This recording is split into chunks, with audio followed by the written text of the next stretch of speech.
Make the strings louder.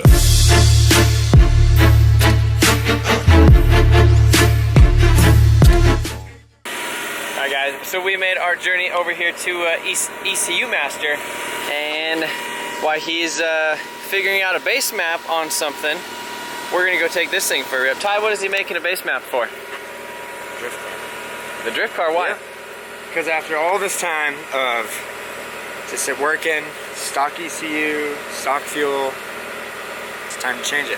It's time to change. I want it to work better. So this car makes around 400 horsepower, 440 horse. When we were at Texas Motor Speedway yesterday, I was actually hitting fuel cut in basically fourth gear, because I think that's the highest load it's ever been, just, you know, fourth gear pinned down the straight. It is a little bit smaller of a turbo, so I think it was just ripping a little bit harder, and kind of like the wastegate wasn't controlling it as good as it did on the 3582. It was creeping, I think, up to about 16, 17 pounds, and kind of boost cutting a little bit. Obviously the car is on stock injector, stock ECU, stock pretty much everything, with a 3076 with a mass airflow sensor. So it's been amazing. One of my biggest complaints with it is not having really any safeties in the ECU, not being able to run like E85, as well as not having a high rev limit, because right now the stock rev limit in the 2JZ, GTE, vvti ECUs are like 6,800 RPM, and we should be able to turn this thing, you know, 72, 7,400 RPM, no problem. But yeah, Zach is, they're making they have the plug-and-play adapters, and we are actually getting ready to test them. So literally you could use your stock wiring, you don't have to have like an aftermarket engine harness, and just plug and play this thing. He has not tested them yet on an actual car, and it just worked out perfect that we're in basically Dallas-Fort Worth area for Texas Motor Speedway, hanging out with Adam and doing all that type of stuff. So he's in there making a base map and kind of getting some stuff configured on that. He told us we need to go rip the Exoset, which this thing is, it's similar to like an I forget, it's an Exoset, the chassis. And basically you buy a Miata, you steal the subframes out of it, the engine and everything, and he put a Garrett, I think it's like a GT 2860 or something turbo on it, drive-by-wire throttle body, obviously all the ECU Master products and everything all around it. He's got some D-Tworks injectors, and yeah, this is their dash that they have. He's got the little CAN keyboard, got a little Bluetooth module in here. Up under there, he has the PMU, which is the power delivery, power management unit, and then the EMU black. So me and Ty are gonna go rip this thing around before it gets too hot for the day, but I'm really freaking stoked. I drove this thing around the pits, and it was a blast. But now we actually get to take it out on the road and see what it does.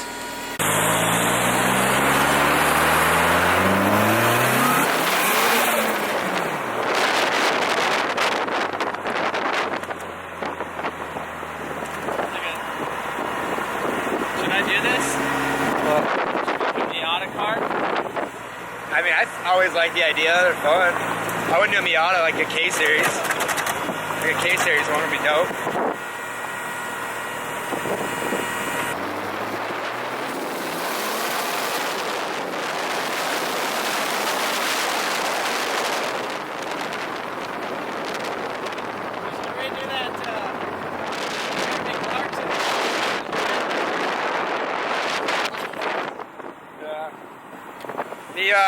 If you guys have seen the Ariel Adam video of the Top Gear, Jeremy Clarkson's driving, his face is just like, that'd be pretty fun. That rips. What you got in it? It's a turbo Miata engine.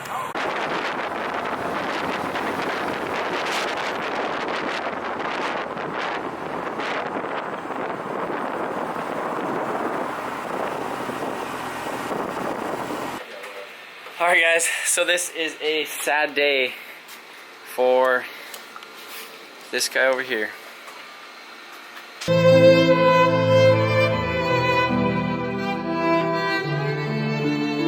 That, my friends, is my stock ECU that has been in this car for 3.5 years, and everybody said you couldn't do it, and it works really well, and Zach even says it. Yeah, it works well. It works. We are here today with Zach from ECU Master. So this is his shop in Dallas, Texas, considered Dallas, Texas? Yeah, we're on the border of Garland and Dallas. It's technically Garland, but in the vicinity. And so if you guys remember my Supra, The 2J vvti in there is on ECU Master. My K-Series Honda is on ECU Master. And then now, I'm actually down here, and it worked out really, really well that I brought my drift car because they just got in their plug-and-play adapter boards for their 2JZ, GTE, vvti ECUs. So as you can see right here, it directly plugs in all the factory connectors. You don't have to wire anything other than the wideband is wired into this little jumper thing that goes in there. But yeah, everything is plug and play straight into the EMU black. What I guess would you say is the first steps of testing like this ECU and like the plug and play to make sure everything's good before we actually turn the key? Yeah, anytime I do a new ECU install, I mean there are a lot of things I'll check with the multimeter before I put a harness on a car. We already tested the plug and play adapter, so we knew that everything was where we wanted it to be.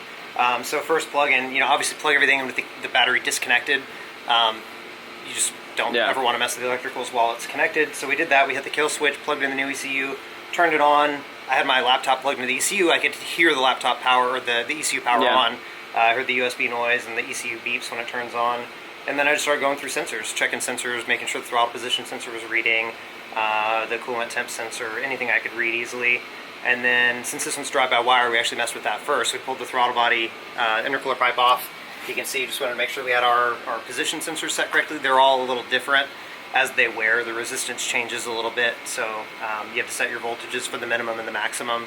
We did that by just with the throttle body not powered up. We just set it to 0 and set it at full throttle. And then once we did that, we'll show you in a minute, but we used the test outputs feature. You can actually pulse an output. So we pulsed all the injectors. You can put your hand on them, make sure that when you pulse injector 1 is actually being controlled. And you can do the same with the ignition. You can hear it, you know, pop. Yeah. Or you can pull the plug out with a little test lead and watch it arc. So yeah, we just went through and tested everything that was connected, make sure it was assigned to the correct spot, clicked it all out, and then we didn't check base timing because I knew I've worked with enough vvti 2Js. I knew it was going to work. But we're going to actually dial it in. Got the timing light on it right now. Yep. And the other cool thing about the ECU Master is it's built-in map sensor. So we could delete this mass airflow sensor right there that I've had in there, and then I won't have any kind of weird stalling issues because I do have an external vented blow-off valve, so it's not recirculated. So every once in a while, if you get off the gas in a really weird spot, it'll kind of like die or do something like that. Which is not ideal if you're in somebody's door or they have your door. And the other thing is we could actually turn up the rev limit. We could set a bunch of safety parameters. We could do heat parameters. You know, turn on the cooling fans at a certain temperature. Turn them off at like a certain mile an hour if you actually want to do that, which we won't do that. But oil pressure, fuel pressure, all kinds of safeties. Set up, you know, boost by switch. Put it on a knob. Flex fuel. I mean, I mean, literally the possibilities are endless with this stuff, and it's nice to actually be able to plug in and see what your car's actually doing, read the sensors on the laptop at the track, get data logs. Even like when you go, so you've been going to all the FD events with us with Adam. So like literally after like 1 or 2 practice runs, he'll run to the car, pop the SD card out of the logger, pull it over to his laptop, just look at everything. And they're even using that data to figure out like when they need, like if they needed to change the gearing in the car. So it's just always nice to have a standalone versus this, especially kind of in the race car aspect. So many of these have immobilizers. So you get your beautiful engine swap, you bolt it all in, you do all your fab work, and you plug it in, you crank it, it just doesn't start because you have an immobilizer. So it's, and most people when they go JZ, they go crazy. Like it's been kind of hard to kind of stay stock injectors for a while, and it's just worked well. So I haven't done it, but everybody else, as soon as they get a JZ, the first thing they do is single turbo fuel rail injectors, crazy stuff like billet intake manifolds, all that stuff. Get rid of the stock wiring, and you know, it's nice. This will allow me to grow and do a bunch of other stuff with it, but it's also going to plug and play into basically a stock car. Turn the key. And really this was designed around the guys who are doing engine swaps, right?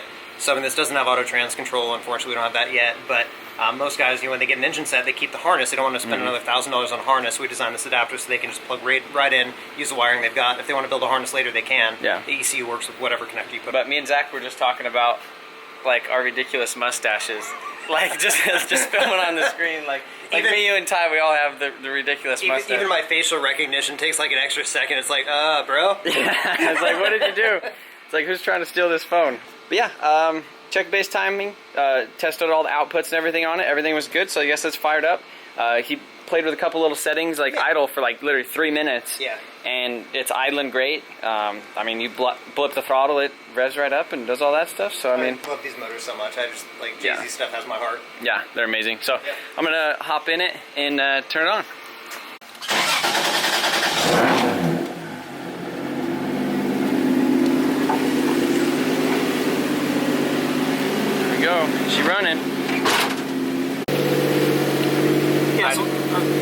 what are you doing here?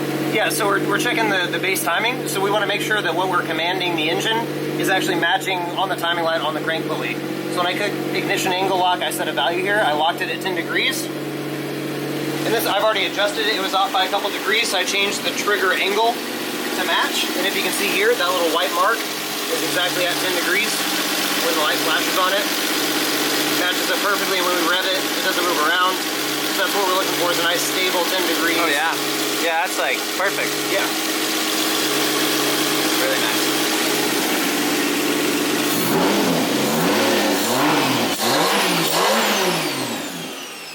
Sweet. Good there. Alright, so just hopped in the car with Zach. We just wired in an intake air temperature sensor, and he's telling me about his auto-tune feature. So what does the auto-tune do? Yeah, so basically you've got two fuel tables. One represents the airflow efficiency of the engine, volumetric efficiency. The other one is your target air-fuel ratio or your target lambda ratio. So if there's a discrepancy from like what's actually reading and the target, if you enable the auto-tune, it just adjusts the VE table to match that. You can do it manually, but it's super easy to do it here. You obviously want to wait until your car's completely warmed up. We're not totally warmed up here, but there's basically no warm-up enrichment at this point. So what I'm going to do is just go to the VE table here and just hit K. You just hit K. Yep, you just hit K, and the longer it spends in that one cell, the more data it gets, and the more it'll adjust it. So if you hit the throttle just a little bit and rev it up, but hold it in a cell.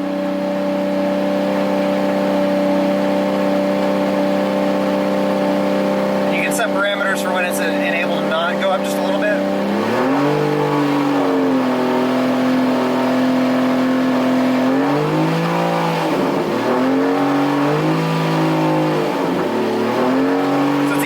When you have some load, but it goes from red to yellow to green when it's got enough data, and you can see where it's smoothing out. And sometimes there's a wild value here that doesn't make any sense. Yeah. Like we know that it's not 90% efficient in that cell, so I'm just going to undo that, or we'll get some more data in that cell. Yeah. But you'll end up with it kind of shifting the whole map, and you can smooth it out and see where you're and at. how you do the V, like the target VE?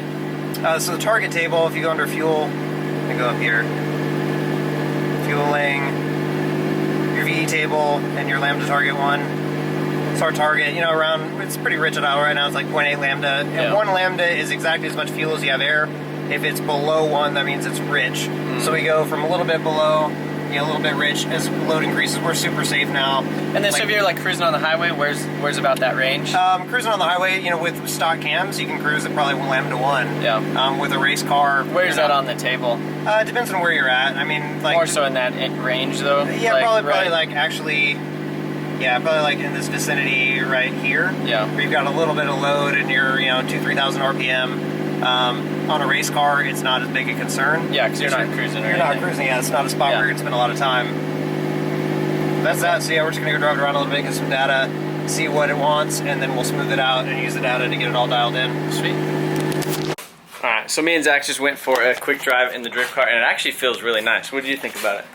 It's kind of silly. Like, it drives really nice, yeah. Yeah, and with like the VE tables and everything, I mean, everything was really good. Like, we did one pull, and then we pulled over for like 2 minutes. Zach played with it, did another pull. Yeah, and the it was like really close. It's still a little bit rich, but we'll let you make a couple modifications and get on the dyno and decide what injectors are really going to stick with forever and mess with some more. And so kind of the plan is when we get back to Colorado is to actually do bigger injectors and actually swap it over to E85 and basically just run E85 in it all the time just so it runs a little bit cooler on track and everything.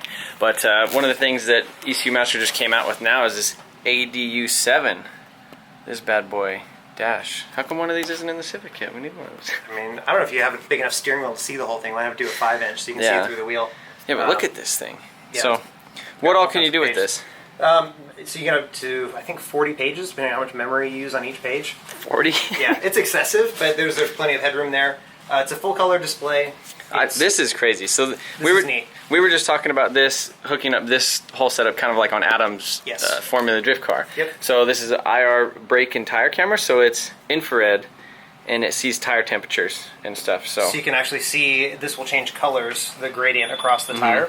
So you can actually see how the tire is being worn and used and see how your alignment settings work. It's even more useful, like on a drift car, you can see on the tire wear if it's using the whole tire or not. For road racing, this is great for setup, even for drifting too. And you can see very quickly, hey, you know, this is a right-hand course, you know, we need to adjust it because this side of the tire is not being used as much, whatever.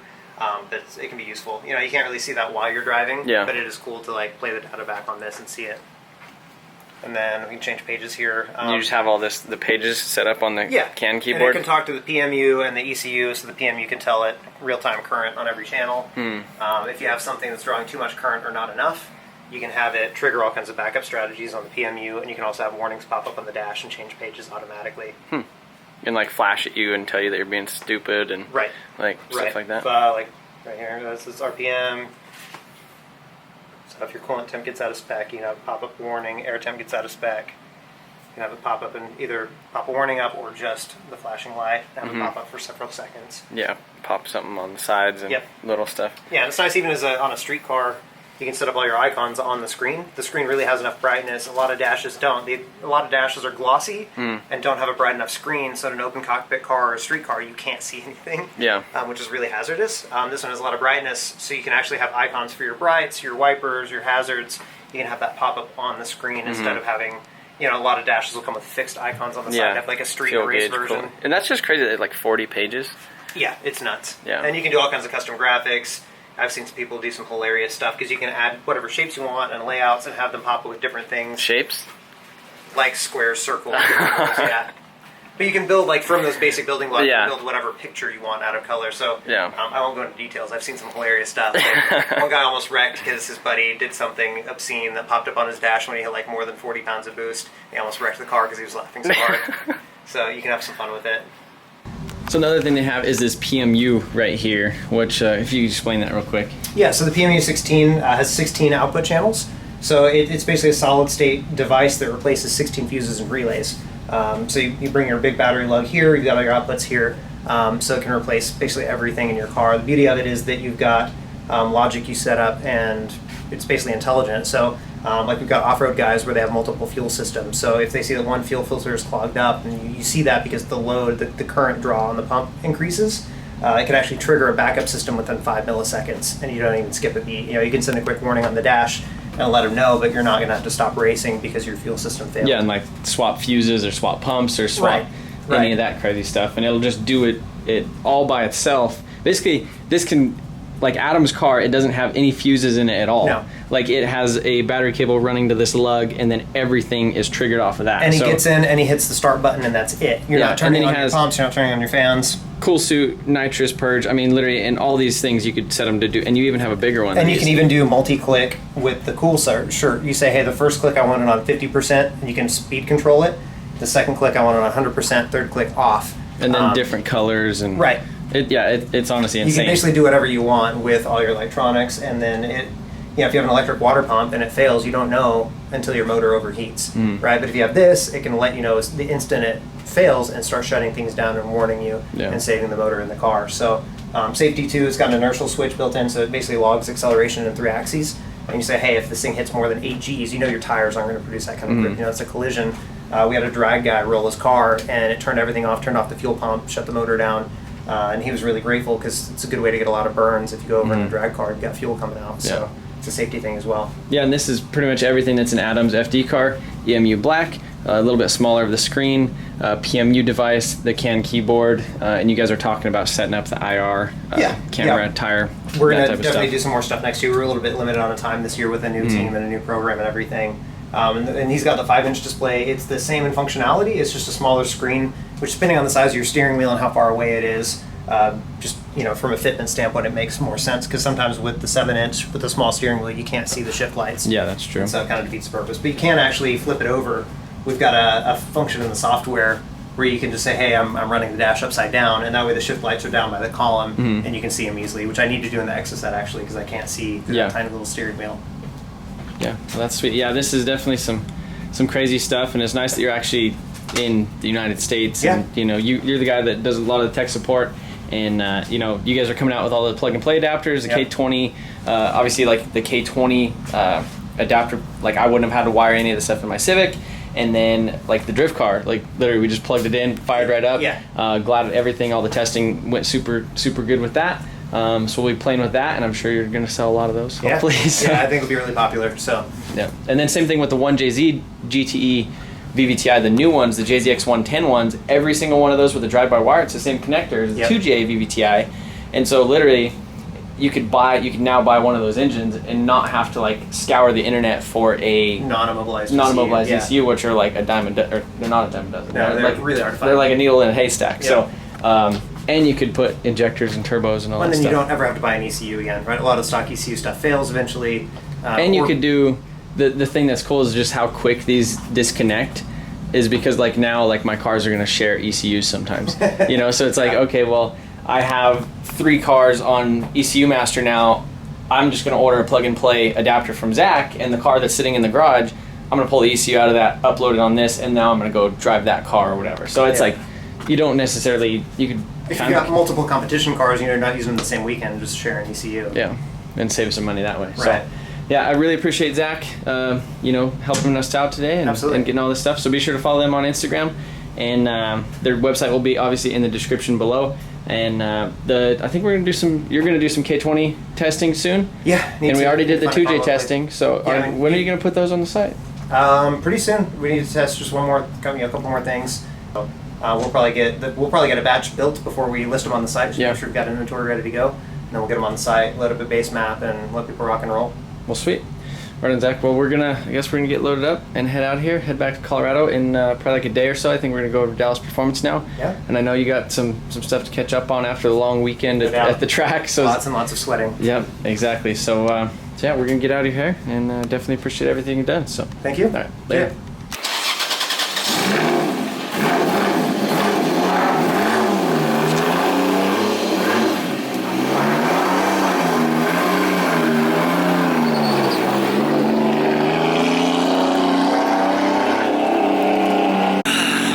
Well, this might be the end of the drift car. No, but really. So this is the end of my stock ECU 2JZ GTE vvti drift car on single turbo stock ECU, because now it's running on the ECU Master Black.